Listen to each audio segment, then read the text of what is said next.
Hi, this is my video response to Bunraku, prompt 1. My first response to this film when it ended was wow. I was in silence for a while trying to process what I had just watched. I actually enjoyed it because it had actors I knew in it, and it was something completely different that I've never seen before. There were times where I was very confused and lost about what was going on. I thought that Yoshi and the cowboy were fighting Nicola and his killers to save the town and people, but they were really just doing it for their own reasons. You knew what Yoshi was after, the medallion for his father's honor, but you didn't find out what the cowboy wanted with Nicola until the end, and that frustrated me because I didn't understand his motives and why he was doing what he was doing. It was very artsy, but I think that it gave a really cool element to the movie, and I don't think the storyline would have worked another way.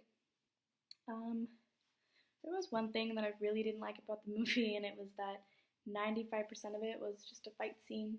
Like every single second of that movie, they were fighting. Prompt 2. It was interesting how the director managed to mix all these different theater forms together. I wouldn't say they mixed well together all the time. For instance, in the fighting scenes, you had a mix of martial arts and then just punching. And those two things don't really go together, and I didn't really understand why they decided to put a cowboy and martial arts together. It didn't really make sense to me, but I really enjoyed the narrator. His voice sounded like the guy from The Twilight Zone. I would definitely say that the narrator resembled the storytelling form we've learned about, because he helped the audience understand what was going on and then motives behind every action, and the film definitely would have made absolutely no sense without him. I mean, he was telling the story, so that's what made me think he was the storyteller. The only time I really noticed Bunraku puppetry was at the beginning of the film when they opened the book and he kind of was playing with the puppets and explaining how the town came to be and why it was like that. Also, kind of when they were switching scenes, they would drop puppets. But now this might be a little far-fetched, but I was kind of thinking,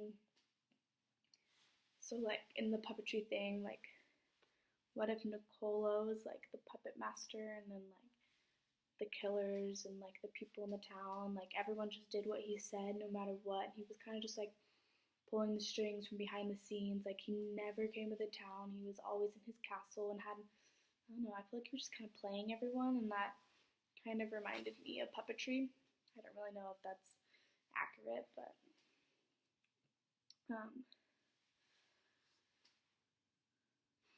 I definitely noticed the samurai traditions in Yoshi, an American Western cowboy, and while I thought that was an odd mix, it sort of worked in a way, but I think I would have preferred a different characters. Prompt 3.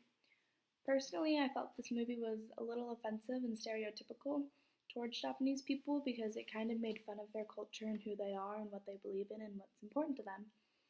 For example, when the Red Soldiers came into Yoshi's uncle's restaurant, and the soldier took wasabi and fed it to Yoshi, kind of thought that was stereotypical because they're just assuming that all Japanese eat wasabi and that they all can handle it.